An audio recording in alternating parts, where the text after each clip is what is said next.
Good morning, Bucknutters. It is Tuesday, December the 12th, 2023. I am back again. Dave is still on vacation. Your long local nightmare is almost over. I have Bill Kurelic and Mark Porter coming up here. But first, Santa Baby. The season for a fresh cut is finally here with the sponsors of today's show, Manscaped. You knew it was coming. The leaders in below-the-waist grooming have just launched their 5th-generation performance package to help you avoid another silent night in the bedroom this year. Take care of your special snowflake with the Lawnmower 5.0 Ultra and watch your South Pole shine like never before. Get the best stocking stuffer of all by going to manscaped.com and using code BUCKNUTS for 20% off plus free shipping. Mrs. Claus will thank you. They also have the Lawnmower 5.0 Ultra. I said that already, but they have the Weed Whacker 2.0 nose and ear hair trimmer. Is your boxer game weak? Manscaped's Boxers 2.0. Keep your signature jewel pouch calm, cool, and collected. And we've got the Shears 3.0 nail grooming kit as well. So get 20% off and free shipping with the code BUCKNUTS at manscaped.com. That's 20% off with free shipping at manscaped.com. Use the code BUCKNUTS. Say ho, ho, ho to a well-groomed mistletoe with Manscaped. All righty. These gentlemen are in here again. We're back. Bill Kurelic and Mark Porter have joined. Gentlemen, we tend to start with Bill these days as it is a current events deluge. Names aplenty have come up. Bill, let's start with recruiting, and then we will get to the transfer portal. So, new offers have gone out. Visits have taken place. The two things I was watching this week, as I was told by you to do. Coy Parrish, the safety that visited over the weekend, the Minnesota native committed to Minnesota, had a visit scheduled to Florida State. Wanted to see if he took advantage and went well. And then Sunday night, more people got involved. I believe he had a visit scheduled to USC. We were also talking about Auburn and Alabama. So if you could bring us up to speed on all those guys. And then I know they offered a certain Virginian as well. William, the floor is yours. Well, Ohio State did host 3 players on official visits this past weekend. 2 of them high school players, 2024 guys, of course, or they wouldn't be able to be on an official visit. But Coy Parrish, one of them, he is still committed to Minnesota. Yesterday, early afternoon, when I talked to someone very familiar with his recruitment, the plan was for him to still go ahead and visit Florida State because he had said he would, told them he would, and then make a final decision between Ohio State, Minnesota, and Florida State.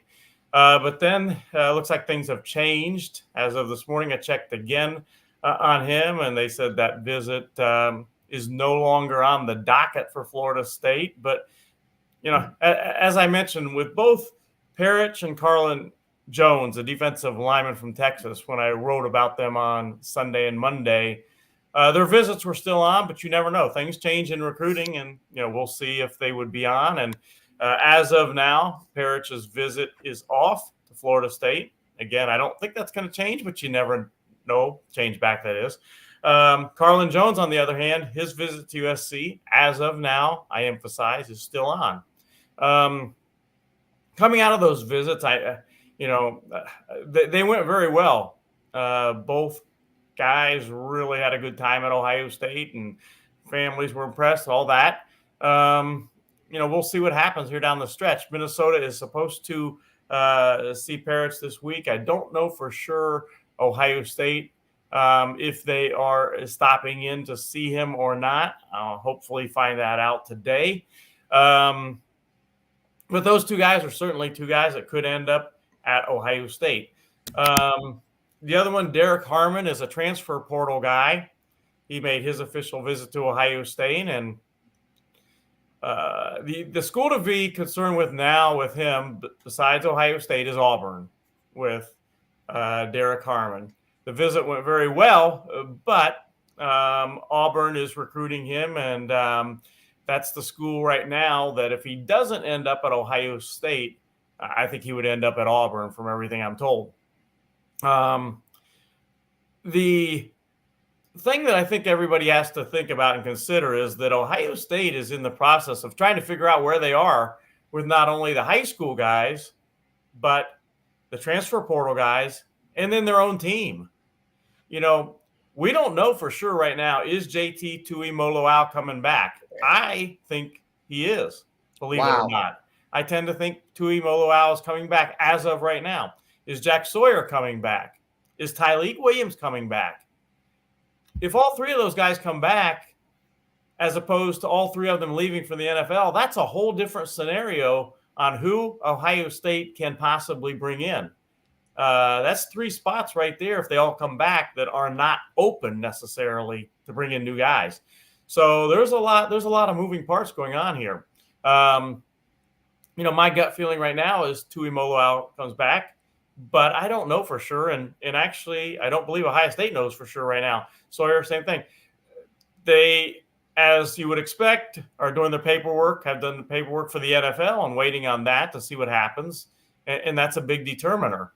But I think most people would agree you're not going to find somebody better either at the high school level or in the portal right now for Ohio State, for instance, than JT Tuimoloau. It's a couple things here I want to address from a technical standpoint. Sounds like some people are having trouble hearing the show. On this end, Mark and Bill, I can tell you we don't have any technical issues. So I apologize if you're getting them on your end. I don't know why that is happening. It says Bill is cutting. It says audio is bad. It's fine for us. There could be a certain one of the platforms, whether you're on Facebook, YouTube, or the Twitter, one of them is probably struggling. It is not on our end. So I don't know what to tell you about that. I apologize. Secondly, do me a favor and in the chat, don't get into bickering matches with one other person. It nukes the chat. And if you guys want to do that, bring it to private chat or do something like that. So we're getting a blend here. It sounds like YouTube is the one that's an issue and Facebook is fine as I look on here. So if you guys need to slip out and give it a shot. Facebook in Arizona is good, so we're solid. Where was I? For the visits. Yeah, the defensive tackle from Michigan State. Everyone who says, oh, you can't take a guy from Michigan State, blah, blah, blah. Florida State took a guy from Michigan State in the transfer portal named Keon Coleman. He did just fine there. So the idea that you can't find talent at Michigan State is preposterous. I also would add, if you're in doubt about Derek Harmon, go back and watch the Ohio State-Michigan State game. He played pretty well. Yeah, he's a big dude. You want to talk about putting someone in the middle as a plugger? Mark, have you had a chance to check him out at all? Yeah, I was going to say I checked him out this morning, and we're going to do a little breakdown on him for Eye in the Sky, and it was amazing. A lot of the clips I watched were against Ohio State, and I was like, was this last year, the year before? But he really, you nailed it. One technique, big, lower bottom, a lot of base in the low end if you want to be polite. But, I mean, he's got some round mound of rebound in there. But, yeah, he's a little bit of a pass rusher, too, at that bigger size, and I think that's what makes him so intriguing where – yeah, normally you wouldn't shop at Michigan State, but they have a few gems. And if this plugs a hole that we're going to need, I think it's a smart play there. But he's definitely the run plugging, big man in the middle, so to say. He almost reminded me of Hankins a little bit, that big body. Yeah, like with the big, thick legs. And there were clips of him when I'm guessing he was younger where he looked like he was in shape a little bit more. And I'm not saying he's out of shape. I'm just saying he got in bigger shape, if you know what I mean. Like he might have been a 280 pounder at one time or a 300 pounder. He's north of 300 for sure now. That's cute. Yeah, he's I don't even think it's a matter of hole to fill. I think he's an addition by addition, if you know what I'm saying. Like I love the idea. I want my guy in the middle to be pressing 350 pounds, and I don't care if he can pass rush. I want him to draw a double on every single play. Keep in mind, Jonathan Hankins is playing for the Cowboys now. and still doing very, very well. By the way, also a Detroit native. He got hurt this weekend, actually. He's got a high ankle sprain, so that's a problem. But Big Hank is getting it done. The Cowboys drafted Mozzie Smith from Michigan to replace him. And shocker, he couldn't pull it off because he doesn't know the snap count anymore. I'm just kidding. Well, that you mean I'm that not at all kidding. ready, I'm here not we even go. kidding. Here we go. You mean that's not helping him learn the snap count? If we could put him on offense and he could block, we'd do it. I'm telling you, watch the Cowboys game and you tell me Mozzie Smith didn't know the snap count in college. I'm not even kidding. When you say addition by addition, I'll just stackpile on that. Depth play at worst, but on the D line, like you said, Rotate. there's specialty players where, hey, maybe he's a short yardage guy. Maybe in short yardage you have a couple other guys like him now where you can go extra heavy in the middle and shut down quarterback sneaks and other things like that. And it doesn't have to be an every down player. It's just another bullet in the gun where, hey, we can be a little more specific with how we, line up against people. I just like the idea of having depth at defensive tackle. Also, there are certain you can put a skinnier guy outside him sometimes. A guy who once you get some edge pressure, when you have a more of a run stopper next to him, you can get a nice little combo game going there. So, no, I'd be very into him coming down, especially if he's a Midwest kid. It doesn't hurt to also take a quality player from the state of Michigan. Bill, there's been other offers out there in the recruiting side of it. Let's talk about the player from Virginia. That would be Jeffrey Overton. He is a running back, class of 2025. He is not a big kid by any stretch, 5'10", 5'11", maybe. Maybe 180 pounds or whatever, but he's really good. He's really very fast. High State offered him a scholarship yesterday, and he is absolutely interested. In fact, I'll be doing a story on him on Bucknuts today, but he is absolutely interested in High State and will be visiting the Buckeyes. And I want to go back real quick, too. I didn't even mention Mike Hall. We don't know for sure right now what Mike Hall is going to do. That's yet another defensive lineman. My gut feeling is he's probably coming back, but there's been no announcement for sure. A lot of kids announce, oh, I'm definitely coming back or whatever. So that's a fourth defensive lineman that we don't know. That's basically your starting defensive line right there. I know people love when I digress and talk about my personal life, but the Jeff Overton offer was, I told you guys before the show, special to me because I recognized the name, did a little search. December 15th, 2002. I was in Richmond, Virginia for the Division VI state championship game in Virginia. Hilton High School versus Oakton High School. Hilton won 6-0, and the only touchdown was scored by Jeff Overton, his dad, which when you wake up in the morning to do a show and realize they've offered someone's kid, you feel very, very old. But I like the idea of offering this kid. This would be the guy, your flanker type, your speed back, your guy you getting a little bit of motion, your Zachariah Branch wannabe if he was a receiver type. So very elusive and very fast and very good genes. So we will keep a focus on that.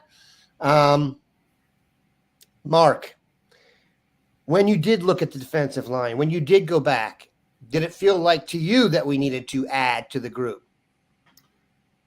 Certainly if you lose guys to the NFL, yeah, you're going to need the fill-in people there. But defensive line, I thought with our ends and the inside guys, if the NFL wasn't calling, I didn't think you needed to do much at all. Pieces like the guy from Michigan State are more rotational pieces, but I think the NFL money may win out on a couple of those guys. When Bill said JT was going to stay, if you could have, screenshotted my impression on my face, it was, whoa. And I'll digress. Like if you're thinking about Marvin Harrison and trying to give him that kind of money to stay, and then JT's going to stay. I don't know who the capologist is for Ohio State, who's managing all the money going to the players, but he has to be the happiest guy in town because we just keep finding $20 million bills and, more of this money to keep guys around, which is great news. But, he may be worried about, do we have money to sign the next class and the next class? And, is this money infinite? And, this is a new day. I don't know if the the cap number changes every day and what it moves up by. Like in the NFL, hey, next year it's going to move up 10, 15 million. But it seems like if you're going to keep JT, that's a money thing to me. And boy, we must have plenty of it if we're talking like that. Or, I mean, if Marvin Harrison's not going, that frees up 20 million to spread around other guys to get him to stay. I mean, it's really a capologist puzzle problem with that money. And, can we match what first round guys are going to get? Losing to Michigan is terrible for a lot of reasons. One of them is all these donks from those sites coming over here to our shows and posting in here. I'm just getting sick of it. Here's my prediction. We won't have as many people over here after they play Alabama. I don't know why I think that, but I think they may be in the corner. One thing I want to add real quick about guys leaving and all, certainly money is very important. What is going to happen in the NFL? JT, his paperwork could come back great, and he could all of a sudden decide to go to the NFL. That's very possible.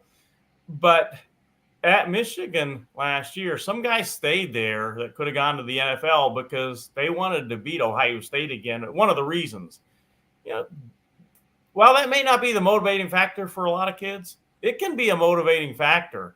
Some of these guys at Ohio State haven't beaten Michigan last 3 years. Do they factor that into their decision? I want to come back and beat those guys, and we got them at home, so to speak, they could think. And that can have at least a little bearing on one's decision. Look, 3 years ago, Ohio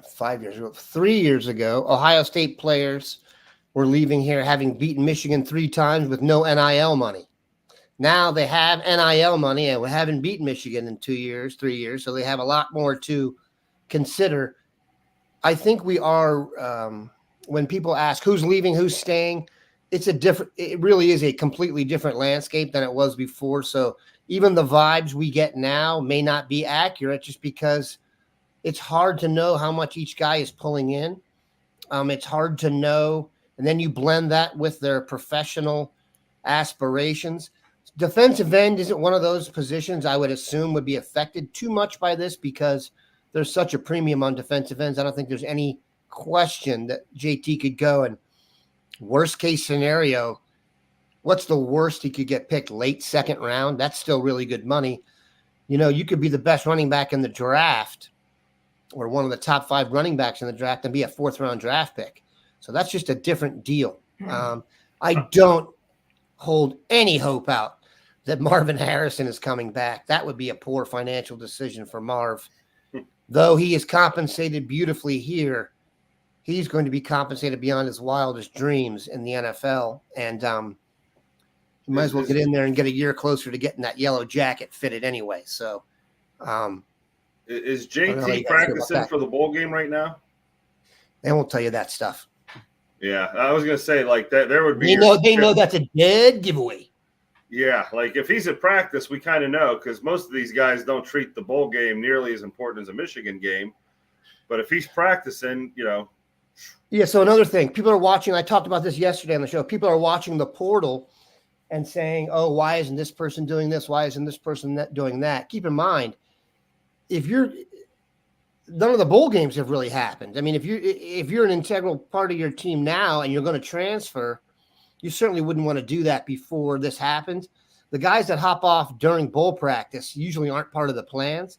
And there are rules in place. For example, if you want someone off, like there's going to be multiple players transferring off the 4 playoff teams, but those players get a window into mid-January. I think the deadline day is January the 4th, Bill. I don't hold me to that.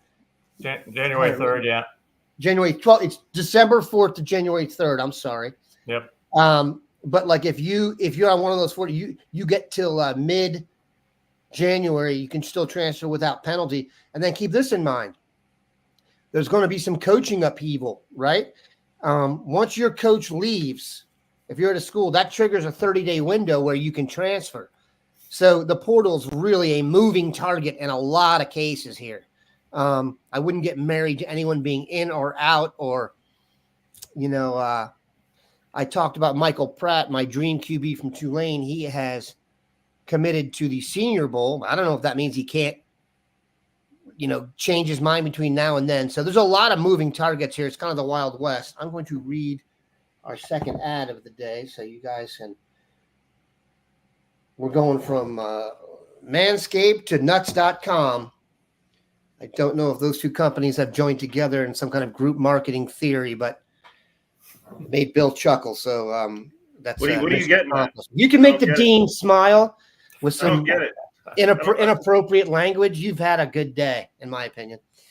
Do you wish you could go to Willy Wonka's candy factory? Well, since that's not exactly possible, let me introduce you to the online version of that, nuts.com. In addition to an amazing selection of nuts, they have tons of classic candies like butterscotch, fudge, and licorice.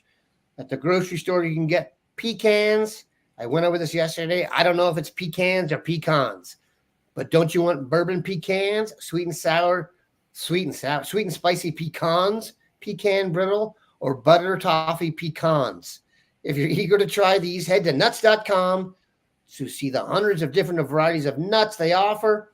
Right now, nuts.com is offering new customers a free gift with purchase and free shipping on orders of $29 or more at nuts.com/bucknuts. So go check out all the delicious options at nuts.com/bucknuts. You'll receive a free gift and free shipping when you spend $29 or more. That's nuts.com/bucknuts. But if you're sending a gift to someone on the holidays, it is very easy to use these and it helps the show. So go nuts. All right. What were we talking about here? Bill, there was someone on here named Anton Abram who said he had, I assume he's a coach, he had a couple of guys in his, two coaches at his house last night. So that's interesting stuff. All right, let's get some. I could talk about that. I'm going to the Central Ohio recruiting night tonight. Talk about it. That's the middle of Ohio, Upper Sandusky, Mansfield area. I've gone to that for years and I haven't really unearthed any prospects. Tonight, there are 4 kids in that area that there might be one of them that ends up being, an Ohio State type kid.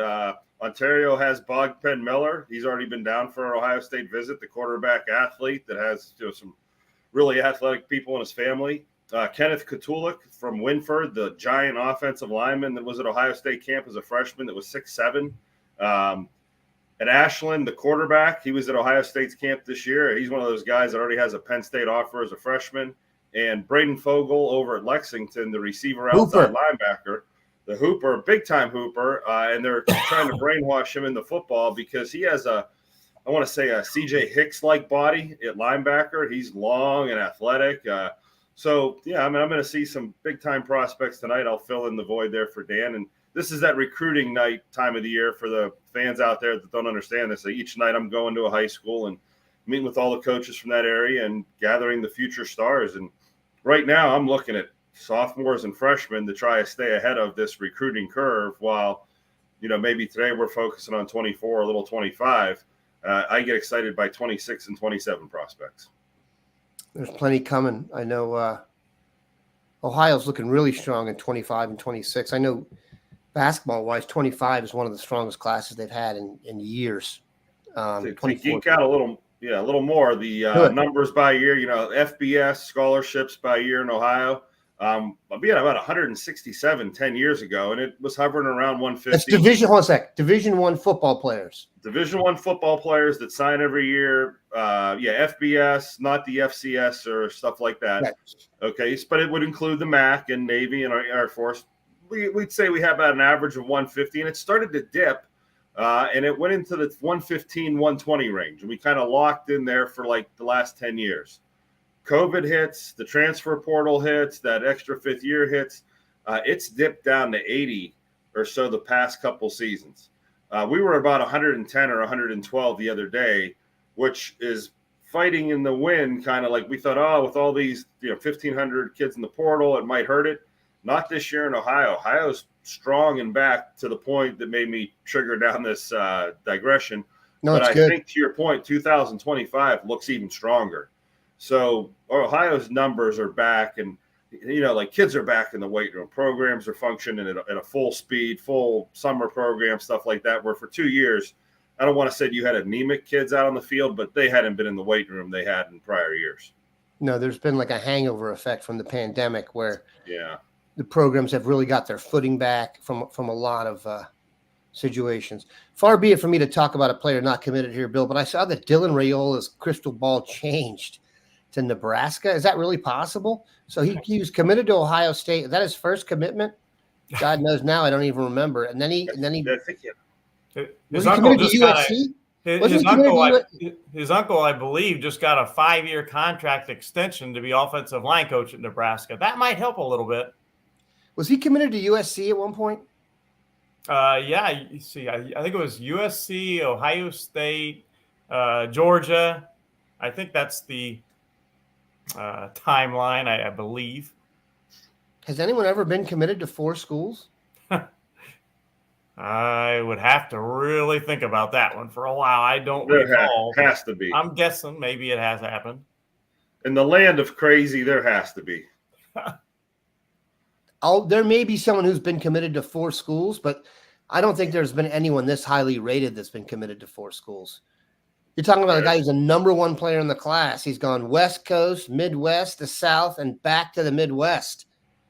I guess it makes sense, though, if his dad was a tremendous pro. Played center for the Detroit Lions for over a decade. I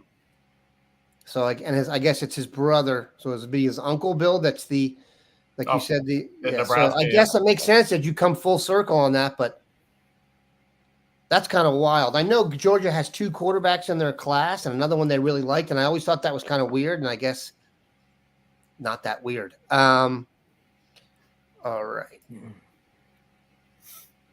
There we go. Okay, that's what the Armstrong stepfather had them in the house last night. That's what I wanted to hear. Talk about bright future. Talk about a large grocery bill. I was thinking about that, man, as I was shopping one day for my eldest child who's like a growing college athlete. And the idea of feeding the Armstrong twins, good Lord, I would have to do an extra podcast each week just to cover that. Speaking of in the house in the Cleveland area, Ryan Day and Tim Walton made their in-home visit with Bryce West, the cornerback from Glenville. They made their in-home visit with him yesterday, and Keenan Bailey stopped at Glenville High School to see, of course, Demarion Witten yesterday. So a lot of recruiting going on for the Ohio State staff up in Northeast Ohio yesterday. Always a lot going on at Glenville. We know that. Bill, this has been a common question. Jordan Lyle, St. Thomas Aquinas. It's always an adventure in Florida, ladies and gentlemen. I don't know what we want to call this, the Torrance Gibson rule or some type of early commitment from Florida rule. Although I will say this, the one guy everybody said would back out that was awesome was Sean Wade. So big ups to the Wade family. Always love them. Anyway, Bill, any word on Jordan Lyle? Word is he's going to visit Miami this weekend. And I have a feeling Jordan Lyle is going to decommit. That's what I've heard. Do you feel the same? Yeah, he obviously he's been a long time Ohio State commitment. He's a guy that they absolutely would like to keep in the class. He's helped lead his team, I believe, to their 5th straight state championship. That's not too bad. Had a really good state championship game. He had over 100 yards rushing on not a ton of carries. Had a couple of pass receptions, couple of touchdowns. Really good running back and excellent talent. Tony Alford has continued to recruit him, but I'm not feeling great about that one. I think there were 3 Miami coaches, I believe, that were at his game the other day. He is scheduled to make an official visit to Miami this weekend. I think the expectation is that he is going to flip to Miami. In fact, I know that's kind of the expectation. But I talked to a source at Miami. They felt like they still had a little work to do, so to speak, to lock that one in. So, we'll see. But If I had to say right now, yeah, I would say that he would be on big time flip watch. So Jeff Massarella, thinking good here. He is gone. Do we have any other prospects or flips for OSU? Bill, do you think they'll do anything at running back in an effort to address that? Anything obvious? Oh, they'll look, obviously. The name that comes up immediately is Trevor Etienne from Florida. Transfer. Yeah, I mean, they, in a lot, certainly, again, depends on what happens at Ohio State. The word trending is that Travion Henderson is going to stay, but he hasn't made any announcement officially one way or the other. That impacts things. But they do have 2 running backs coming in the class, even without Jordan Lyle. James Peoples, who is outstanding, and then the kind of all-purpose running back, Sam Williams-Dixon, who unfortunately missed a lot of his senior year because of injuries, but he is a talented kid too. So they at least have 2 kids that are absolutely planning to sign with Ohio State on National Signing Day coming up. So Thomas Ridley hits this very well. Trevor Etienne will not want to sit if Henderson stays. I would agree with that. Look, there's a lot that's fluid about Ohio State's roster right now because of it's not just Ohio State. There's so many variables out there of guys who have not yet made their intentions clear. Although I will say this is kind of like NBA free agency where it starts at midnight and guys have contracts by 12:01 and there's theoretically no tampering. So somehow they've come up with contracts in 60 seconds that are 50 pages long and have to be vetted by lawyers. So I guess what I'm saying here is I would assume, Bill and Mark, tell me I'm wrong here, that the college coaches are already discussing with each other. There's a lot of backhanded I mean, Mark, you talk to these guys. These guys are probably talking to their friends and scouting who's coming up in the portal well in advance. Yeah, I've talked to a lot of college coaches sitting in airports this week waiting for their flights to go other places. And this is the rumor mill week or two where that's all I've done is gossip on the phone with other coaches about, hey, did you hear? I mean, the big gossip, Sean Lewis is, at San Diego State from, the Colorado staff and the things that have, Right. The guys from Ohio that had ties to him that were like, maybe we're going out west. And it's funny how these subjects come up, but everyone's looking for information and their next move, and everyone's playing happy. Oh yeah, I'm happy, but they're secretly, if that opens up, all bets are off. And like the Ohio State running back job, Henderson disappears. There's a lot of people going, uh-oh, maybe that job's open. And, so yeah, this is the rumor mill month. And from my experience in doing this 20 years, a lot of it has to stay in the rumor mill because it's a lot of people's dreams. And, you don't want to sell them out where you told me you were ready to quit your job last week. And then now you're still there and you love it again. You're loving it. Okay. So you get a lot of that. Sure. And like you said, coaches leave, and that means they've got their guys in the program. Like, you had your position coach. You thought like you a little bit better than the other guy, and he transfers. Maybe you go with him to get the minutes. Some of these college coaches are truly leaders of men. I mean, some of the greatest guys you'd ever want your son or daughters to be around. I mean, true blue guys. And I think I've been talking to a couple of them, and because they're sitting in airports, traveling around to go grit players, they're really not liking this new era of free agency. It's a lot more work. And a lot more work, but think about the perspective. And Dan, you have a son playing this. Your son spends all this man hours with these guys. They develop relationships. I mean, they have a father-son relationship with a lot of these kids.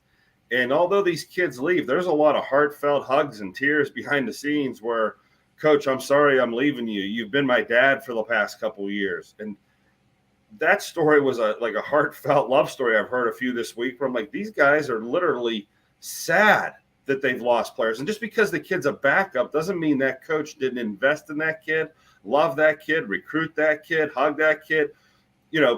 Reed Carrica's father passed away. The whole linebacker room lived that experience. I mean, these guys get tight in there. And I don't think we sometimes as fans realize, that, get rid of them, see you later, goodbye. And we cut emotional ties with these kids and at halftime of a game where, boy, the relationships and talking to some guys this week, I think some of them are generally upset that they've lost players and that they're starting brand new relationships. And I even joked with one, at a lower level, like he's going to discover some players and put 2 years into them, and then someone else is going to sit with him on draft day at the NFL and take him from him. And he's disappointed that he's a minor league coach all of a sudden. And, so this NIL has really, you want to talk about gossip, there's a little gossip for you. On so many levels too, because you think about that. Let's say you get a guy, just use Kent State as an example, because you pulled out the Sean Lewis thing. If you go to Kent State and you're just a fantastic freshman, all you're going to be asked about when you leave the house is, are you transferring or not? I can tell you that. I mean, my son plays at a lower level. He's not a Division I player. Every time he leaves the house, someone asks him if he's transferring. Okay. You just kind of get over that. Kent State, and because I was a Kent State guy, they lost 40 guys to the portal when Sean Lewis left last year. They put an ad out on Twitter yesterday to all of college football. Transfer to Kent State if you want to dominate the MAC and play right now. Yeah. They have a roster that has been so decimated that it's flat out. We're going full force free agency. We are now a minor league team that's telling the Big Ten players, telling all the SEC and ACC, we want you. Starting jobs here tomorrow morning. And it flat out said, you will go to the NFL from the MAC. It's a new day and age for everybody out there. And you can see that on Twitter from the Kent State football tweet. Yeah, I don't necessarily agree with the players created this. I'll just say this. I don't think the schools are losing money by paying the players. They just had a lot more before this. College coach told me, he goes, this was supposed to be for the kid whose jersey was in the college bookstore being sold by the hundreds, and he was getting nothing from it. This is all NIL was that kid. He goes, what we have turned it into is an absolute sin. I mean, he was adamant that, we took this off the rails. The college coaches and we did this. It wasn't the kids. Well, I'll make sure I'm clear on this. I completely agree with Garrett Eggleston. That's not even up for debate. How the money gets there and stuff like that in an attempt to achieve competitive balance is important, but they have to be paid. It's a joke. I don't have any issue with that. I'd rather have it like this than them not getting paid. But I do think there's probably a way to do it that's a little bit more, I don't know if fair is the right word. And when you regiment something, just because you regiment something doesn't make it fair. You know what I mean? People take advantage of regimented crap all the time. So it'd be very interesting to see what happens. I do think Ohio State, no matter what the rule is, given where you sit, you've got to be on top regardless. And you've got to figure it out and get it going. And Spider Sillery, we will end with that. And I think Bill can echo this. I agree. If you get a chance to be in a group situation with a bunch of Ohio State players, like at a cocktail party or like some fundraiser, I would really suggest you do it. You will be really impressed with how mature and just young adults these guys are. They are very impressive as a group. Ohio State is going after some really impressive human beings, not just football players. And I will leave it right there. I will not leave it right there. I will let the dean have the last word. Go ahead. Speaking of impressive players, guy for Mark to do a breakdown on, we had on our site last night, Caleb Elarms Orr, linebacker from Cal.